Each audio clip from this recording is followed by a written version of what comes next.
आइए। ठीक है, okay, let's start the lecture.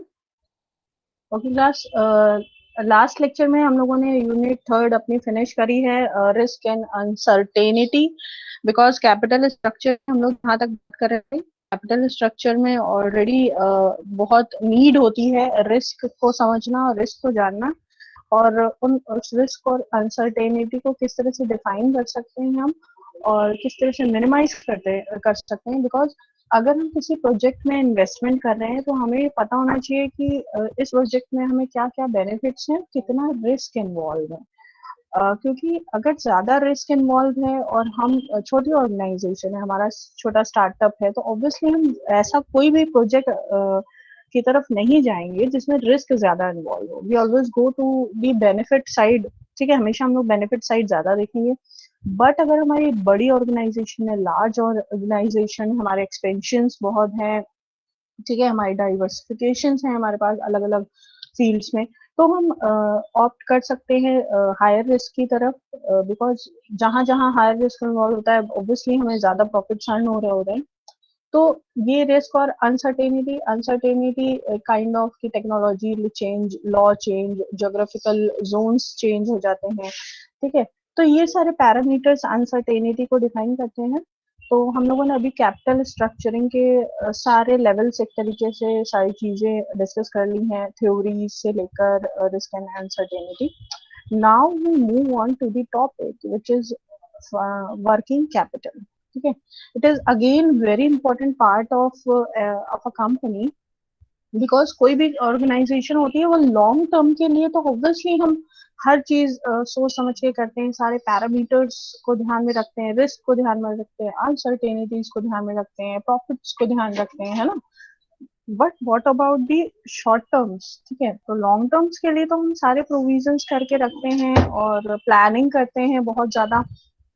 तो अभी हम लोग बात करेंगे कि जो शॉर्ट टर्म के लिए जो चीजें होती हैं, जो डेली बेसिस पे एक्टिविटीज हो रही होती हैं किसी भी ऑर्गेनाइजेशन में, हाँ, उन एक्टिविटीज का क्या, हम उनके लिए क्या करते हैं, तो it is all about working capital. ठीक है, क्योंकि daily day to day activities से ही हमारे जो लार्जर जो हमारे टारगेट्स होते हैं, एम होते हैं, वो पूरे होते हैं। जैसे फॉर एग्जाम्पल हमारे घर में कोई अगर फंक्शन होने वाला है, और फंक्शन बहुत बड़ा फंक्शन है, लाइक मैरिज पार्टी हो रही है और कोई भी, ठीक, तो हमारे यहाँ पे फंक्शन है, ऑब्वियसली ये बड़ा प्रोग्राम है। बट इस बड़े प्रोग्राम को कंडक्ट कराने के लिए आप देखते हो ना, रोज आप छोटे छोटे इवेंट्स ऑर्गेनाइज करते हो। इवेंट्स के साथ साथ फूड का अरेंजमेंट है, डेकोरेशन का अरेंजमेंट है, गेस्ट का अरेंजमेंट है, इनके रुकने का। तो ये जो छोटे छोटे इवेंट्स है ना, ये डेली इनका अकरेंस हो रहा होता है, ये तो डेली हो रहे हैं। तो how can you cope up with these activities, और इन जो ये डेली रेगुलर वाली एक्टिविटीज हैं, आप जो गेस्ट आ रहे हैं उनको आप रिसीव करने जा रहे हो, है ना, उनको आप एस्कॉर्ट करके उनके जहां पर उनको रुकना है, अपने रेजिडेंशियल वो अकोमोडेशन प्रोवाइड कराया, वहां तक ले जाना, तो ये जो ट्रांसपोर्टेशन एक्टिविटीज हो रही है, तो ये जितनी भी छोटी छोटी डेली एक्टिविटीज है ना, इनको कैसे कंडक्ट किया जाएगा, क्योंकि ये बहुत जरूरी होती है। आप लॉन्ग टर्म के लिए तो हर चीज की प्लानिंग कर लेते हैं, but what about the daily activities? तो हम लोग यहाँ पर बात कर रहे हैं इन डेली एक्टिविटीज की। हर ऑर्गेनाइजेशन में क्या हो रहा होता है, प्रोडक्शन हो रहा होता है, डेली वेजेस जारी होती हैं, या अलग अलग एक्टिविटीज हो रही होती है, डेली थोड़ा थोड़ा प्रोडक्शन हो रहा होता है। भाई इकट्ठे तो प्रोडक्शन हो नहीं पाएगा, हम इंश्योरेंस का काम हो रहा होता है, हर एक चीज एक्टिविटी हो रही होती है। तो ये सारी एक्टिविटीज को हम लोग बोलेंगे मतलब ये जो सारी एक्टिविटीज है, इनमें जो अमाउंट आपका लगता है, इनमें जो आपका पैसा लगता है, it is all about capital, and it is known as working capital, circulating capital, और डे बाय डे कैपिटल, आप इसे कोई भी नाम दे सकते हो।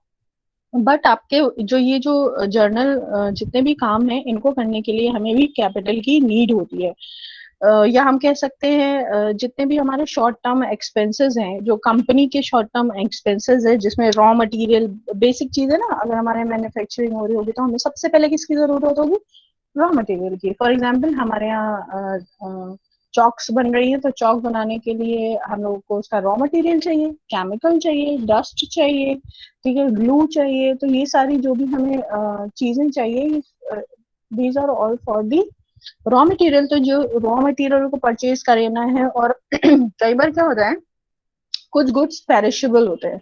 पेरिशेबल यानी उनकी एक्सपायरी डेट बहुत कम होती है। लाइक जितने भी फूड आइटम्स होते हैं ना, मिल्क 24 आवर्स मिल्क के लिए बोला जाता है, with and with in a specialised atmosphere, जो उसके लिए स्पेशलाइज्ड एटमॉस्फेयर है, या एक, जैसे मिल्क को अगर हम लोगों को 24 आवर्स के लिए रखना भी है, तो भी हमें सिर्फ रेफ्रिजरेट करके रखना पड़ेगा।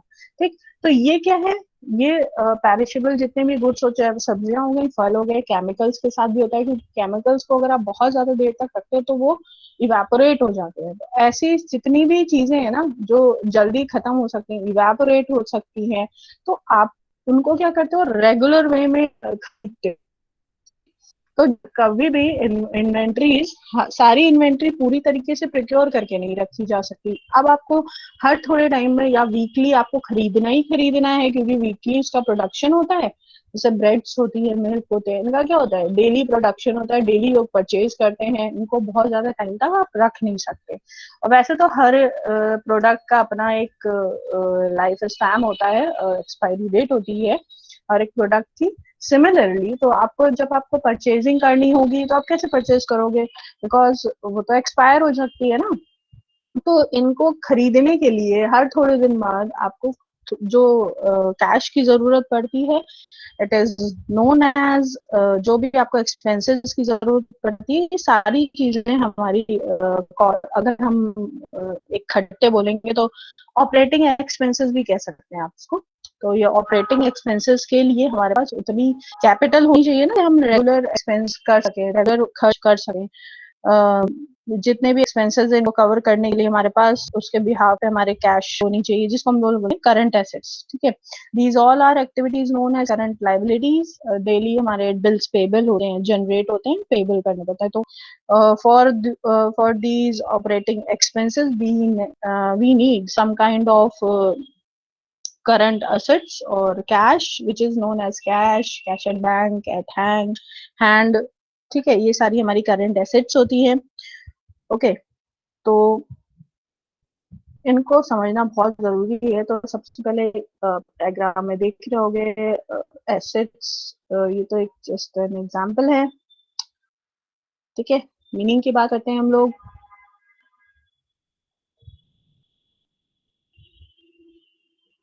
Working capital can be understood as a measure of both a company's competence and its short-term financial healthiness।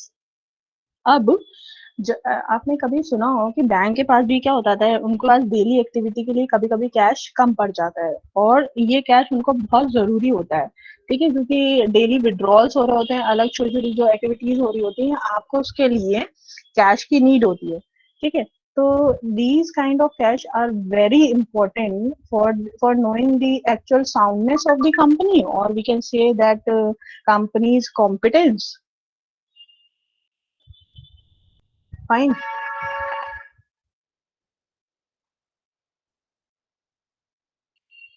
ठीक, और अगर हम लेमैन की बात करें, समझें, लेमैन की भाषा में अगर हम लोग इसको कंस्ट्रक्ट करें, तो it purely means the distinction among the current assets and current liabilities.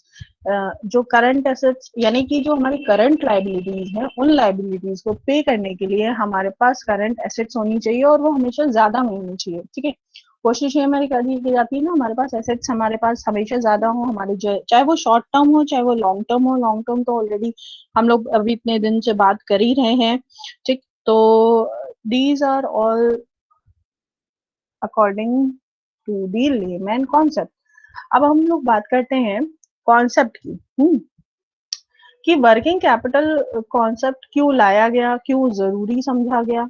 क्योंकि लॉन्ग टर्म की हम लोग बात करते थे, और हम लोग जब भी किसी कंपनी के बिजनेस को रन कराते हैं ना, तो उसको दो पार्ट्स में डिवाइड कर लेते हैं, long term and short term. जैसे हमारे लॉन्ग टर्म गोल्स होते हैं 5 साल के लिए, 4 साल के लिए आप अपने लाइफ के गोल्स बनाते हो। सिमिलरली आप क्या करते हो, मंथली गोल्स भी बनाते हो, ईयरली भी गोल्स अपने बनाते हो।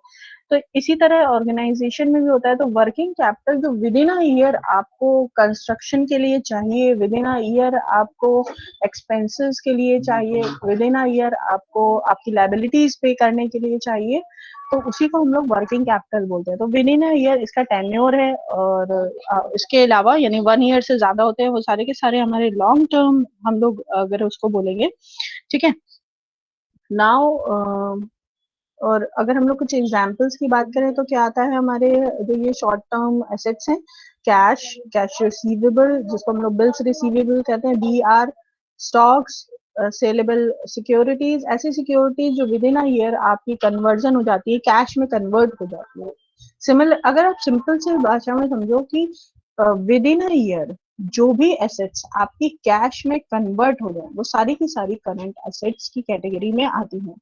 In other words, we can say that capital means the sum of funds essential to wrap the cost of operating the venture। यानी आपके जो एक्टिविटीज हैं उन एक्टिविटीज को रैप अप करने के लिए, उन एक्टिविटीज या ऑपरेशंस को कंडक्ट कराने के लिए आपको जो मनी की नीड होती है उसको हम लोग करंट एसेट्स बोलते हैं। और ये आपके जो वर्किंग कैपिटल होती है उसके लिए बहुत जरूरी होती है। अब अगर इसी वर्किंग कैपिटल के कॉन्सेप्ट को हम लोग दो पार्ट्स में डिवाइड करें तो one first is known as operating cycle concept, ठीक है। The amount of working capital requisite by a firm depends upon the extent of manufacture process and the operating cost needed for this reason, ठीक है। Obviously आपका जो manufacturing process है वो रुक तो नहीं सकता ना, क्योंकि अगर आपने अपना मैन्युफैक्चरिंग प्रोसेस रोका तो भाई आपके जो लॉन्ग टर्म गोल्स हैं कि आपको ईयरली इतना प्रोडक्शन करना है। फॉर एग्जांपल हमने इस बार सोचा कि हमारे पास हमारी जो मोबाइल फोन्स बनाने की फैक्ट्री है, मैन्युफैक्चरिंग होती है, तो हमने बोला इस बार हमारे पास हम 1 लाख प्रोडक्शन करेंगे मोबाइल फोन्स का 6 मंथ में, फाइन। तो ये हम लोगों ने अपना टारगेट बनाया, तो 1 लाख 6 मंथ में, तो हम लोगों ने 2 लाख का टारगेट बनाया ईयर के बेसिस पे, ठीक। अब हमारा अगर हम लोगों ने उसको डिवाइड किया डेली तो 2 लाख बनाने थे, 1 लाख 6 मंथ में हमारे बन जाने चाहिए, ठीक है। और 6 मंथ्स को भी हमने और फर्दर डिवाइड कर लिया, इस तरह से हम इसको डिवाइड करते गए, ठीक है। तो पर डे हमारा कितना प्रोडक्शन होना चाहिए, हमारे पास कितने रॉ मटेरियल आना चाहिए, इसके हिसाब से हम अपनी मैन्युफैक्चरिंग रन कराते हैं, ठीक। अब हम जब अपनी मैन्युफैक्चरिंग रन करा रहे हैं तो अगर वो रुक जाएगी, जो हमारे ऑपरेटिंग कॉस्ट लग रही है, जो हमें पैसा चाहिए वेजेस के लिए चाहिए, रॉ मटेरियल के लिए चाहिए, और जो ओवरहेड्स होते हैं ना, इलेक्ट्रिसिटी, वाटर और जो अदर नीड्स होती हैं हमारे मैन्युफैक्चरिंग के लिए, उसके लिए जो हमें प्रोडक्शन के लिए अमाउंट चाहिए या पेमेंट्स चाहिए, अगर वो ब्लॉक हो जाएंगी, ठीक है, तो क्या होगा, तो हमारा प्रोडक्शन रुक जाएगा, मैन्युफैक्चरिंग रुक जाएगी। और अगर हमारी मैन्युफैक्चरिंग रुक जाएगी तो आगे हमारा जो लॉन्ग टर्म गोल है वो अचीव नहीं हो पाएगा, और उससे वाइस वर्सा फिर और आगे भी उसके कॉन्सिक्वेंसेस आप देखते ही जाओगे अगर उसको कनेक्टेड करते जाओ, ठीक है। तो ये जो हमारा बेस्ड है, पहला क्या है, ऑपरेटिंग साइकिल पे, जहां पर हमारा मैन्युफैक्चरिंग को रन कराने के लिए हमें नीड होती है कैश की। और अगर हम लोग इसकी बात करें तो 3 प्राइमरी एक्शंस में हम उसको डिवाइड कर सकते हैं ऑपरेटिंग साइकिल कॉन्सेप्ट को की अगर हम लोग बात करें, which is purchasing, production and selling, ठीक है। तो सिंपल सी बात है, सबसे पहले हम क्या करते हैं, purchasing, purchasing of raw material, labour या जिस जो भी चीज हमें चाहिए अपने प्रोडक्ट को बनाने के लिए, और इसकी रेगुलर, क्योंकि कई बार क्या होता है कि भाई आप हमेशा एक अपना ग्रेस पीरियड लेके चलते हो, आपने ऑर्डर दिया, ऑर्डर देने के बाद आपको 2 दिन लगते हैं ऑर्डर आपके पास आने में, ठीक है। तो आप क्या करते हो, आप 2 दिन से पहले ऑर्डर करो, क्योंकि आपको मालूम है कि 2 दिन का 2 दिन लगेंगे आने में, तो आप 2 दिन पहले ऑर्डर करोगे, और वो जो 2 दिन है उन 2 दिन आपका काम ना रुके, इसके लिए यू विल चेक कि आपके पास उतना रॉ मटेरियल एक्सेस में पड़ा हो, ठीक है। तो आपका तभी तो रोटेशन बन पाएगा। अगर आपने वो 2 दिन कंप्लीट करी है, 2 दिन में आएगा, फिर आप 2 दिन वेट करोगे तो आपकी जो लेबर है वो आइडल पड़ी रहेगी, खाली पड़ी रहेगी, ठीक है। कोई काम, भाई रॉ मटेरियल नहीं है तो काम भी नहीं है। तो क्या करना होता है आपको, आपको देखना होता है कि कितना टाइम लगता है रॉ मटेरियल आने में या जो भी इन्वेंट्री आने में, आपको कितना टाइम लगता है, तो उतना टाइम आप लेकर चलते हो। और उसके अलावा भी लोग, कई सारे जो कंपनीज है ग्रेस पीरियड लेकर चलते हैं। जैसे अभी क्या हो रहा है, इसका एक एग्जांपल हम आपको देंगे। जब रेनॉल्ट की क्विड लॉन्च हुई थी, आई होप कि आप लोगों ने ब्रांड का नाम और कार का नाम सुना होगा, KWID करके है, रेनॉल्ट की क्विड लॉन्च हुई थी। तब क्या था, तब चेन्नई में, क्योंकि उनका प्रोडक्शन यूनिट चेन्नई में था, तो चेन्नई में फ्लड्स आ गए। ठीक, तो अब इसकी वजह से क्या हुआ, जिन लोगों ने बोला हुआ था, जिन लोगों ने प्री और बुकिंग्स कराई हुई थी, उन सारे लोगों ने बुकिंग्स कैंसिल करा के उन्होंने जो मतलब इसकी वजह से एक एग्जांपल दे रहे हैं कि उनका बहुत लॉस हुआ। ठीक है, रेनॉल्ट वालों का लॉस ऐसे हुआ कि भाई जिनको नीड थी प्रोडक्ट, जिनको जल्दी चाहिए था, वो वेट नहीं कर पाए, क्योंकि तीन तीन महीने तक की बुकिंग्स में लेट हो गया था।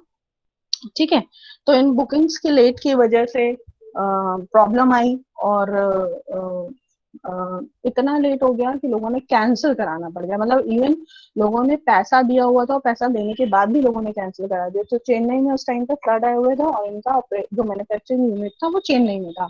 तो पूरा वो प्रोडक्शन इतना लेट हुआ, उनको इतना लॉस हुआ उसकी वजह से, कि जैसे पहले से लोगों ने प्री बुकिंग कराई थी, सोचो कि प्री बुकिंग कराने से ही उनको कितना सारा अमाउंट रिसीव हो गया था, बट वो प्री बुकिंग भी लोगों ने कैंसिल कराई, और लोगों ने दूसरे जो, और उनके पास मार्केट में ऑप्शंस थे, चाहे वो मारुति सुजुकी के ऑप्शंस हो उनके पास में, या और उस टाइम पे जितने भी महिंद्रा के ऑप्शंस, जो भी ऑप्शंस थे उस एक कैटेगरी में, क्योंकि वो हैचबैक कार थी, तो हैचबैक कार की कैटेगरी में उन्होंने क्या किया, तुरंत वो शिफ्ट कर गए।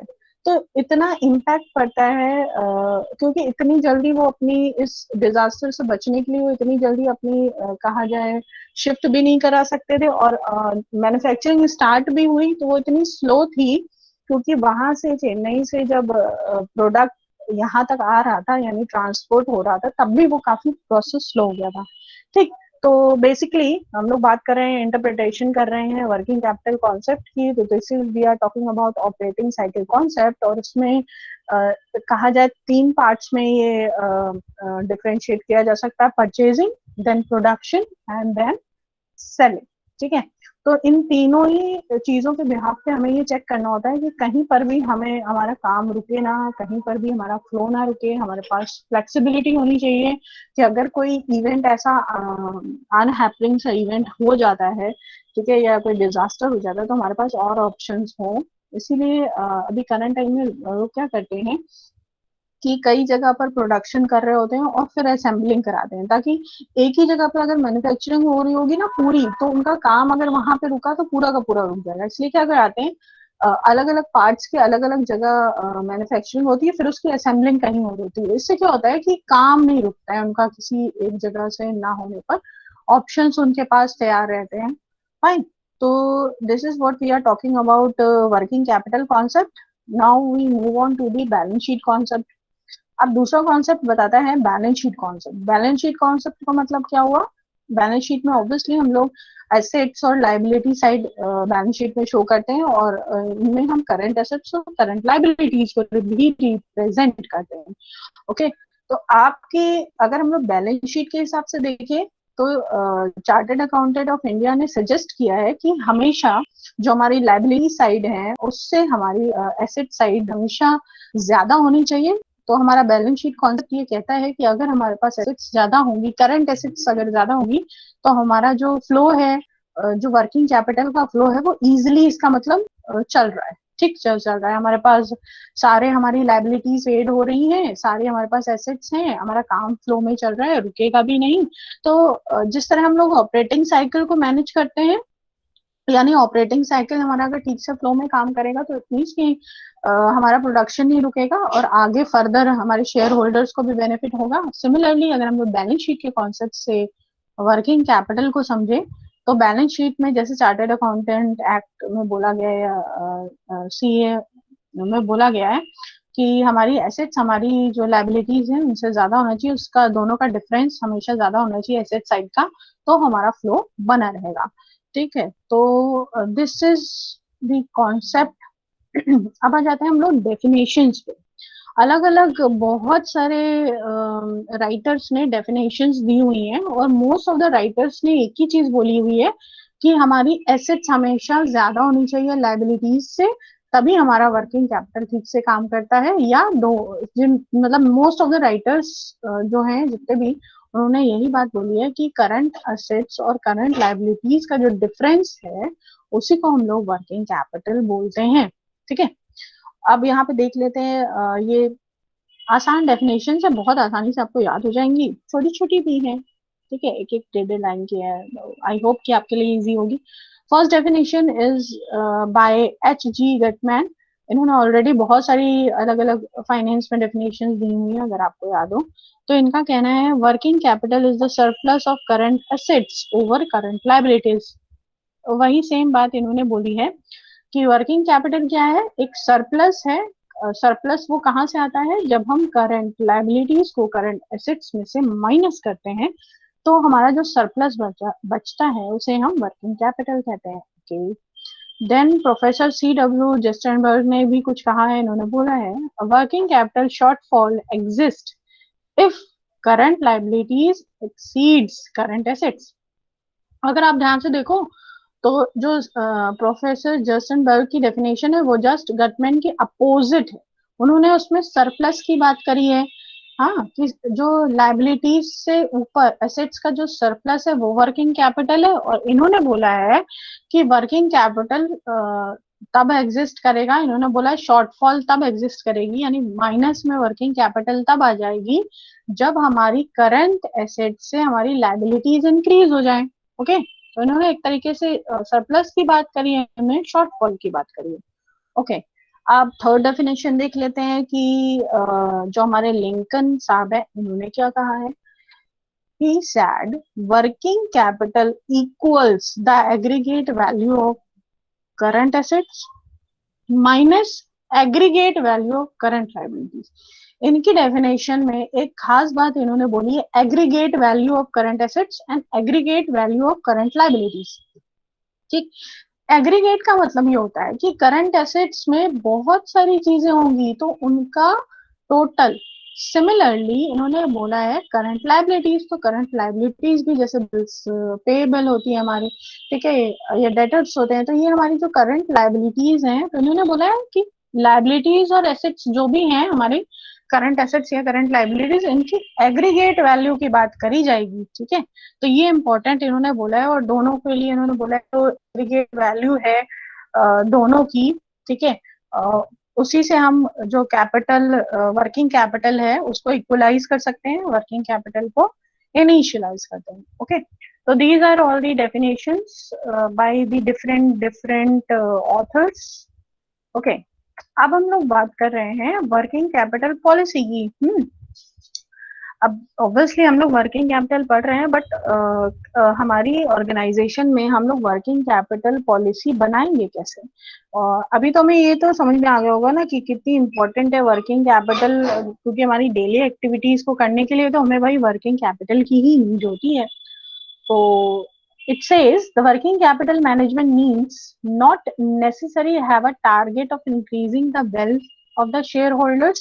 यानी वर्किंग कैपिटल मैनेजमेंट की नीड सिर्फ जो वेल्थ मैक्सिमाइजेशन होता है, यानी जो हमारे शेयर होल्डर्स हैं उनकी वेल्थ मैक्सिमाइजेशन के लिए ही सिर्फ नहीं चाहिए, वी नीड इट ऑल्सो। किसके लिए चाहिए, but it helps in attaining the objective by providing sufficient liquidity to the firm. Basically जो वर्किंग कैपिटल पॉलिसी है वो हमारी जो ऑर्गेनाइजेशन है उसमें कैश की जो लिक्विड फॉर्म है ना, जो लिक्विडिटी है उसकी फॉर्म भी बताती है, यानी level of liquidity in our firm is also based on working capital. So this is also very important part for defining the policy. तो बेसिकली इन्होंने बोला है दो चीजें कि अगर हम वर्किंग कैपिटल का मैनेजमेंट कर रहे हैं तो दो चीजें होंगी, या तो मतलब जो हमारे शेयर होल्डर्स होंगे उनके वेल्थ में मैक्सिमाइजेशन भी होगा, एंड उसके साथ ही साथ हमारे जो ऑब्जेक्टिव्स हैं जिनकी वजह से हमारी ऑर्गेनाइजेशन में जो लिक्विडिटी बनी हुई है, बिकॉज लिक्विडिटी बहुत जरूरी होती है। अगर हमारे पास लिक्विडिटी कम हो रही होती है तो हमें दूसरे से लोन लेना पड़ेगा। हाँ, तो अगर हमारे पास इनफ लिक्विडिटी रहती है तो हमें लोन की नीड नहीं होगी, क्योंकि अगर हम लोन लेते हैं तो हमें ऑब्वियसली एक्स्ट्रा चार्जेस देने पड़ेंगे, कुछ सिक्योरिटी देनी पड़ेगी, इंटरेस्ट देना पड़ेगा, तो हमें इन सब की नीड नहीं होगी अगर हमारे पास खुद की लिक्विड फॉर्म मौजूद है। ठीक है, Thus, efficient working capital management is important from the point of view of both the liquidity and the profitability. इसलिए दोनों ही चीजें जो वर्किंग कैपिटल मैनेजमेंट में नीडेड है या बेस है वर्किंग कैपिटल मैनेजमेंट की, it is liquidity and the profitability. और लिक्विडिटी के साथ साथ प्रॉफिटेबिलिटी इसलिए क्योंकि हमारे मैन्युफैक्चरिंग डेली एक्टिविटीज हमारी रुकेंगी नहीं, हमारे पास रॉ मटेरियल भी आता रहेगा, हमारे लेबर को भी पैसा मिलता रहेगा और लेबर भी फ्लो में काम करेगी, एंड दी अदर ओवरहेड्स जो हमारे हैं वो भी प्रॉपर चलते रहेंगे। ठीक है, तो कहीं ना कहीं हमारी लिक्विडिटी बनी रहेगी और हमारा प्रोडक्शन रन करेगा तो हमारी प्रॉफिटेबिलिटी भी बनी रहेगी, यानी मार्केट में सही टाइम पे प्रोडक्ट्स पहुंचते रहेंगे तो लेट भी नहीं होगा। ठीक है, and if we took it, अगर हम इसको नेगेटिव वे में लें तो क्या होगा, poor and inefficient working capital means working capital management means that funds are unnecessarily tied up in a idle assets। यानी हमें चाहिए वर्किंग कैपिटल के लिए पैसा, हमने क्या किया भाई, हमारे पास प्रॉफिट बहुत आ गया है, ऐसा करते हैं हम एसेट्स खरीद लेते हैं। तो हमने क्या किया, हमने एक बिल्डिंग खरीद ली, यानी ओवरली हम लोगों ने इन्वेस्टमेंट कर लिया। तो ओवर इन्वेस्टमेंट की वजह से हमने क्या किया, सारा पैसा जो सारी लिक्विड कैश थी हमारे पास, हमने सारी वो बिल्डिंग या मैन्युफैक्चरिंग यूनिट खरीदने में लगा दी। ठीक है, उसकी वजह से क्या हुआ, जो हमारा पैसे का फ्लो था जो हमें डेली एक्टिविटीज के लिए चाहिए था वो क्या हो गया, कम पड़ गया, फिर हमें लोन लेना पड़ा, हमारे ऊपर लाइबिलिटीज आ गई। तो यानी क्या हुआ, वो एसेट्स की हमें उतनी नीड नहीं थी, एसेट्स में सारा पैसा लगाना अक्लमंदी नहीं है। ठीक है, तो यहाँ पर वही बात करी जा रही है कि अगर हम नेगेटिव साइड देखें तो इतना बड़ा नुकसान हो सकता है हमारी वर्किंग कैपिटल मैनेजमेंट को अगर हमने ठीक से मैनेज नहीं किया। Okay, so keeping these views in mind, working capital policy is framed. So profitability, liquidity, idle assets, or how can we tide up our funds, ठीक है, और how can we release our funds to maintain the sufficient liquidity in the firm, हमारी working capital policy को हम frame करते हैं या working capital policy को हम लोग बनाते हैं। Okay, now we talk about the level of working capital, यानी ईच एंड एवरी ऑर्गेनाइजेशन, जितनी भी ऑर्गेनाइजेशन हैं वो काम करते हैं कि हमारी जो वर्किंग कैपिटल है ना उसका लेवल बना रहे। जैसे हम लोग क्या करते हैं, डेली क्या करते हैं, कुछ सीखते हैं, कुछ पढ़ते हैं, कुछ नॉलेज गेन करते हैं, क्यों करते हैं, ताकि जो हमारा लेवल ऑफ आईक्यू है ना, लॉजिकल जिसको हम लोग बोलते हैं क्वेटेंट, तो जो हमारा इंटेलिजेंट वाला क्वेटेंट है ना वो बना रहे। अगर हम वो नॉलेज गेन नहीं करेंगे, वो इंफॉर्मेशन गैदर नहीं करेंगे तो उसके रीजन क्या होता है कि हमारा आईक्यू लेवल डाउन होता चला जाएगा। ठीक है, तो यहाँ पे उसी लेवल की बात करी जा रही है कि हमारे वर्किंग कैपिटल का भी हम लेवल मेंटेन रखते हैं, अगर वो नीचे चला जाएगा तो हमें पुअर मैनेजमेंट बोला जाएगा ना हमारे वर्किंग कैपिटल का। बेसिकली स्टार्टिंग में अगर हम लोग वर्किंग कैपिटल का लेवल बनाते हैं तो अगर बड़ी ऑर्गेनाइजेशन होती है, प्रोडक्शन ज्यादा होता है, तो ऑब्वियसली हमारे पास जो वर्किंग कैपिटल का लेवल होगा वो ज्यादा होगा। बट ये तो एक जर्नल पॉइंट ऑफ व्यू है, बट इसके अलावा भी हमारे पास कई सारे और पॉइंट्स हैं जो हमें ये बताते हैं कि हमारा लेवल ऑफ वर्किंग कैपिटल कितना होना चाहिए। तो first point says the kind of product manufacture, हमारे यहाँ किस तरह का प्रोडक्ट मैन्युफैक्चर हो रहा है। जैसे करंट टाइम में अगर आप देखो तो कौन कौन सी चीजें बूम पे गई हैं। ठीक, जैसे ऑनलाइन जितने भी सॉफ्टवेयर्स हैं, ऑनलाइन जितनी भी सर्विसेज दी जा रही हैं, वेबसाइट्स हैं, एप्लीकेशंस हैं, सॉफ्टवेयर्स हैं, इनकी आप देख रहे होगे कि नीड जनरेट हो गई। तो अगर हमारे यहाँ इस तरह के प्रोडक्ट्स की, सर्विसेज की मैन्युफैक्चरिंग हो रही है, ऐसी सर्विसेज दी जा रही है, तो ऑब्वियसली हमें अपनी वर्किंग कैपिटल बढ़ानी पड़ेगी because we need in the pandemic situation. और इसी सेम सिमिलरली अगर हम लोग एग्जाम्पल की बात करें तो जितनी भी फार्मा कंपनीज हैं, मेडिसिनल कंपनीज हैं, ड्रग्स बनाने वाली कंपनीज हैं, they also need more working capital in this scenario, उनको भी ज्यादा नीड है। तो आप जो प्रोडक्ट मैन्युफैक्चर कर रहे हो या सर्विस बना रहे हो, जो आप सर्विस डिलीवर कर रहे हो, उस पर बेस होती है आपकी working capital first. Okay, secondly, the span of the operating cycle. अब आपका जो ऑपरेटिंग साइकिल है उसका रेंज कितना है, ऑपरेटिंग साइकिल आपका छोटा है, बड़ा है, रेंज क्या है उसका। जो रेंज होता है, जैसे आपका प्रोडक्ट का मैन्युफैक्चरिंग कितने दिन में होती है, जल्दी होती है तो आपको जल्दी जल्दी नीड होगी। अगर स्लो प्रोसेस चलता है, प्रोडक्शन में टाइम लगता है, बहुत क्रूशियल प्रोडक्शन होता है, तो आपको स्लोली नीड होगी रॉ मटेरियल की। तो इस पे आपका level of working capital base करता है। नेक्स्ट, सेल्स की स्टेजेस क्या है, यानी आपकी जो सेलिंग होती है, जैसे ही आप प्रोडक्ट मार्केट में लाते हो वैसी सेलिंग मतलब स्टार्ट हो जाती है, या इट टेक्स टाइम। तो जो आपकी सेल्स की स्टेजेस है ना, आपको एडवर्टाइज ज्यादा करना पड़ता है, या आपका प्रोडक्ट, जैसे कुछ प्रोडक्ट ऐसे होता है ना, जैसे सोप्स हो गए, शैम्पूज हो गए, ये क्या होता है, इनका प्रोडक्शन रेगुलर वे में आप देखते हो ना, इतने वेरिएंट भी आते हैं और सारे वेरिएंट बिकते हैं, क्योंकि ये डेली नीड की चीज है और फास्ट मूविंग कंज्यूमर गुड्स हैं। तो आपका कौन सा गुड्स है और उसकी सेलिंग की स्टेजेस क्या है। ओके, नेक्स्ट है इन्वेंट्री स्ट्रेटेजीज। फिर आपकी इन्वेंट्री स्ट्रेटेजीज क्या है, जैसे बहुत सारी बड़ी कंपनीज क्या करती है, प्रिक्योर रख के रखती है, उनके पास बड़े बड़े स्टोर्स होते हैं, और स्टोर्स भी क्या होते हैं, पूरी तरीके सिमुलाइट होते हैं कि सारे तरह के प्रिकॉशंस होते हैं, कैमरे लगे होते हैं, तो वो स्टोर कर सकते हैं। आपके यहाँ आपकी मैन्युफैक्चरिंग कितनी बड़ी है, उसमें स्टोर आपके पास कितना बड़ा है, तो आप उसके अकॉर्डिंग अपनी इन्वेंट्री को रिलीज करते हो, परचेज करते हो, आपकी इन्वेंट्री स्ट्रेटेजी जो भी। ठीक, नेक्स्ट उसके बाद है क्रेडिट स्ट्रेटेजीज। आपकी ऑर्गेनाइजेशन की क्रेडिट स्ट्रेटेजी क्या है, आप क्रेडिट पे काम करते हो 1 मंथ 2 मंथ, तो उसके अकॉर्डिंग आप अपनी वर्किंग कैपिटल मेंटेन रखोगे, क्योंकि आप अगर पेमेंट्स 1 महीने बाद करो तो 1 महीने का आपका एक्स्ट्रा टाइम मिल जाता है आपको पेमेंट्स करने का। तो उसके अकॉर्डिंग हम क्या करते हैं, क्रेडिट की स्ट्रेटेजी सेट करते हैं। या इवन ये भी हो सकता है कि हम जिस सप्लायर से काम करते हैं वो सप्लायर कह रहा है कि भाई कैश में काम करेंगे, और पेमेंट हमें जैसे ही आपके पास गुड्स पहुंचे हमें तुरंत पेमेंट चाहिए। ठीक है, तो आपकी स्ट्रेटेजी चेंज हो जाएगी। नेक्स्ट है रिसोर्सफुली फर्म मैनेजेस करंट एसेट्स। जो जितनी आपके पास करंट टाइम में है ना, या एग्जिस्टेड टाइम में आपके पास जो भी करंट एसेट्स है, चाहे वो कैश है, चाहे वो बिल्स रिसीवेबल है, जो भी है आपके पास assets, cash in at bank, cash at the company, जो भी आपके पास कैशेस हैं, एसेट्स हैं, बेसिकली जो भी करंट एसेट्स हैं आपके पास में, आप उसको यूज कैसे कर रहे हो, आप उसको यूटिलाइज कैसे कर रहे हो, ये देखना भी बहुत जरूरी होता है। ठीक है, तो क्योंकि इससे बहुत फर्क पड़ता है, इफ यू टॉक अबाउट कि भाई कितना।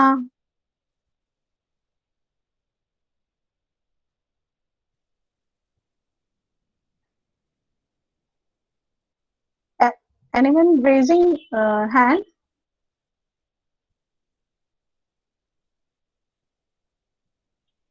Okay, okay, class.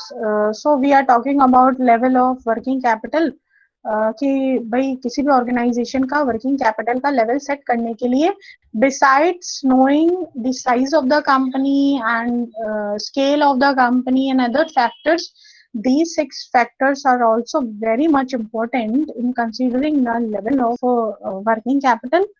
नेक्स्ट हम लोग बात करें वर्किंग कैपिटल की, अगर हम लोग फॉर्मूला की बात करें तो अभी हम लोगों ने डेफिनेशंस में भी देखा, और नेक्स्ट लेक्चर में हम लोग बात करेंगे कि करंट एसेट्स में क्या क्या, जितनी जिस जब हम aggregate value of current assets लिखते हैं तो हमारी करंट एसेट्स में क्या क्या चीजें आती है, and what are the things in the current liabilities. तो बेसिकली अभी आप यहाँ पे जस्ट फॉर्मूला देख लो, it is working capital equals to current assets minus current liabilities. Okay, पूरे टाइम जो कंपनीज हैं वो यही कोशिश करती हैं कि करंट एसेट्स कभी भी माइनस में ना आए। ओके, इट मीन्स कि उनकी लिक्विडिटी कम हो रही है, साउंड ऑर्गेनाइजेशन नहीं है। ठीक है, तो इन सब चीजों से बचने के लिए they cope up with the assets. Okay, तो यहीं तक है, हम लोग यहीं तक रखते हैं, और नेक्स्ट लेक्चर में हम लोग फिर आगे पढ़ेंगे वर्किंग कैपिटल के बारे में। एंड आई होप आप सबने अपनी अटेंडेंस मेंशन कर दी होगी, अगर नहीं करी है please do mention your attendance बेटा। उत्कर्ष, अलका, वंशिका, ईशा, अदिति, सचिन, रिया, नामिका, अंकुर, चाहत, खुशी, ऋतिक, सिद्धार्थ, आयुष, अभय, मुस्कान, Shreya, Namrata, Ayushi, Prakhar, Anushka, Jaya, Harshit, Anjali, Arya. Okay, Shantanu also. Students, do mention your attendance, bacha. Those who didn't mention, please. Anmol. Okay. Sachin. Sachin, mention your attendance. Ma'am कर दी है. Acha, okay, beta. Okay. Okay, Akanksha and Anmol has given the attendance. Yes, Sachin, you have already given your attendance. Okay then. Thank you, class. Thank you ma'am. And welcome, beta. Stay safe and stay healthy, beta. Classes आप सब अपना ध्यान रखो भाई, cases बढ़ रहे हैं, अपना भी and your family members also.